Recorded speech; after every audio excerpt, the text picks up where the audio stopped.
Hi, my name is Leo, and you're watching the Disney Channel. Welcome back to this week's video. In today's video, as you can tell by the title, we're going to be talking about Shibuya.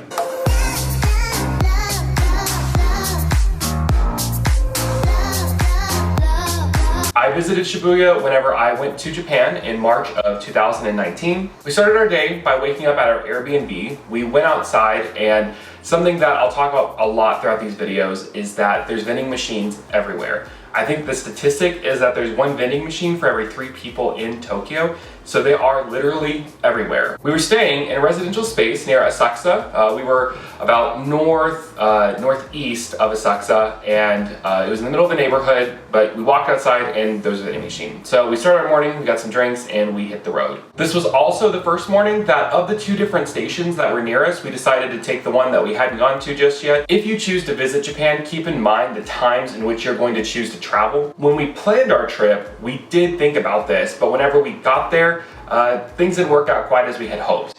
It's really important that you monitor the morning and the evening times that you choose to head out or come back. We hit traffic, and as you're going to see in these pictures, we were crowded with many other people. If you're going to be on the train, especially during those busier hours, if there's someone elderly, if there is someone pregnant or a mom with kids, don't sit down. Just let them have the seat, stand up, hold the rail. Usually you're not on the train that long. Even for us, when we were traveling all the way from, again, it's near Asakusa, down to Shibuya, I think we were on the train a matter of 45 minutes, which really is not that long. We did get off at the wrong station. Or not the wrong station, because Shibuya has a couple, but we got off at a station not where we thought we were. So we got out and we ended up having to walk quite a bit to find our first location that we wanted to see, which is the very famous Shibuya crossing. Looking back, what I think is funny is that every time we were hitting certain crosswalks as we were making our way to the exact location, we kept thinking that, oh, this is the one, this is the big famous one, and no, it actually wasn't. Luckily, when we did go, we went with Sal, who had been a couple times beforehand, and he was able to point out what was the actual Shibuya crossing. When we went, it was not as busy as I had seen on many of the travel videos I personally watched on YouTube. Whenever I had studied to prepare myself to go on the trip, it looked like it was busy 24/7 there, and that's not the case. We went during rush hour in the morning, and I would say there was definitely a lot of people. There was a steady flow of everyone walking to and from across diagonal, but it was not an insane crowd, I suppose, that I really was expecting. Right beside the Shibuya crossing is a Starbucks, and we went inside for a couple different reasons. Erica, she actually works at a Starbucks in America, so clearly that's kind of a cool notion to go visit your company's store in a different country. What? Okay.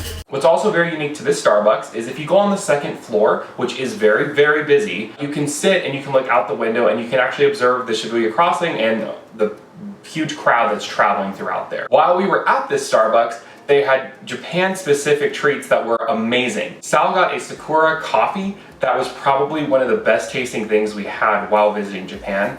I think that I personally had a mango smoothie, and they had these little waffles that were pretty good too. When we were done with Starbucks, we went back outside and we crossed the street again, and this time we went to see Hachiko, or Hachi, which is a very famous statue of a dog. You can Google the story if you want to hear more about it. Essentially, this dog waited a very long time and showed admirable loyalty to his master while the master was away. From there, we went to Don Quixote, which is it's a local store. Tourists tend to go there as well because you can find a lot of merchandise for less cost than maybe other places in Tokyo. I think over the years, Don Quixote has caught on that they are a touristy spot, so I do think the prices have maybe gone up a bit since I was studying to go to Japan and watching videos to learn more. So keep that in mind if you're going to go, that if you see something, look at the quality of it, look at the price for it, and I guess make your decision if it's something you want. Don Quixote is one of many stores that will do tax-free for your purchases if you're a tourist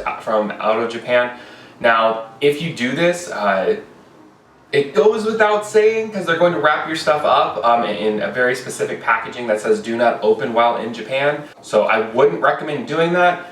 Is there any way really that people are going to look too far into you if you choose to open it? I don't know. I know that, we'll just say one person in our party did choose to open up some of that tax-free merchandise, and whenever we ended up leaving Japan, no one cared. So we maybe were an anomaly in that. I don't think we were, but obviously do the right thing. While traveling throughout Japan, it's also really good to mention, bring your passport. That's going to allow you to take advantage of those opportunities to purchase things tax-free. If you don't have your passport, you can't really do that. They have to staple, I'm not sure if it's the receipt or if it's something to do with your purchase, but something gets stapled inside your passport. When that happened for us, I know that we were a bit nervous because it looked like our passport now had something in it that didn't quite fit what a passport's meant, and just know that whenever you go to leave Japan, they actually take it out. They'll remove it for you. On the bottom floor of Don Quixote, they had some snacks. Something else that's worth mentioning is while you're traveling throughout Japan, stores may not open at the time that you think they should. Throughout the world, Shibuya is known for being a business and a commercial district in Tokyo, at least one of them, and when we visited, we had expected that many shops would open earlier than they did. Back to Don Quixote, the store itself is split, I believe it was 7 or 8 different floors, and they are very specific with the floors, and they have pretty good information about figuring out where you want to go if you want to find something.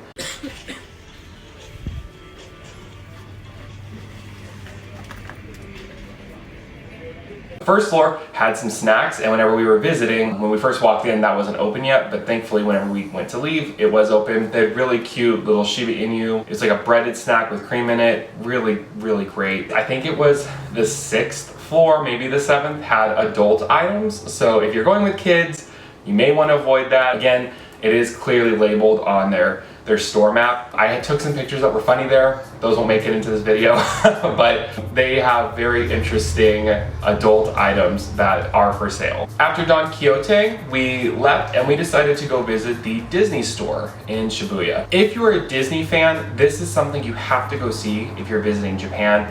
We loved it. It's very beautiful from the outside. It looks like a castle. I'll be sure to include pictures, of course. And I believe it's a 3-floor building as well. Each floor does have a bit of Disney magic in it.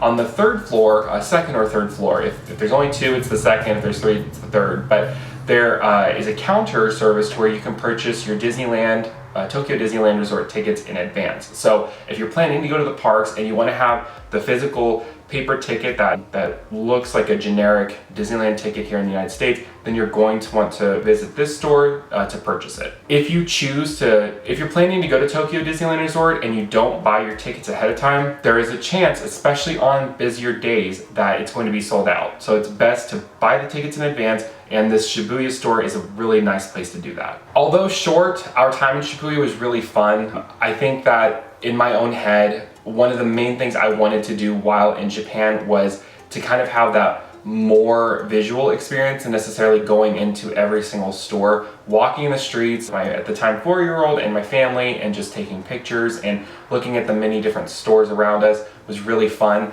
The Disney shop was something that we had pre-planned, and I think that's something that if you're planning to go to Japan or any country, it's really important to take the time, watch YouTube videos, read up what you can on the internet, and then have a clear idea of what you're going to do. You don't want to spend all that money, time, and resources, get somewhere new, and then not have a clue what it is that you're wanting to get out of it. After we finished our time in Shibuya, we decided, for some reason, some horrible reason, we decided that we were going to walk to Harajuku instead of taking a train. We walked that uphill battle for, I think it was 15, maybe 20 minutes. It was beautiful to walk, but it was very tiring. And by the time that we were deciding to go from Shibuya over to Harajuku, it went from being cold to where the sun came out and it was getting pretty hot. That was a decision. It was pretty, but next time we'll probably take the train. That was my experience at Shibuya. It was a wonderful introduction to the city life of Tokyo. Previous to this day, we had only gone to the Tokyo Skytree town, which very shopping center, and then of course the tower itself is touristy. So to get in Shibuya, to walk around, to take the train during peak rush hours for what it was really nice, and it gave us that authentic experience. Thank you so much for watching this video. Thank you for taking the time out of your day to watch something that I created. I really appreciate that. If you enjoyed hearing my experience at Shibuya, I'm going to have a playlist that's entitled, I think, My Trip to Japan or Experiencing Japan or something like that. You can watch the whole playlist when it's completed. I post videos every Tuesday. Until next week, take care. Bye.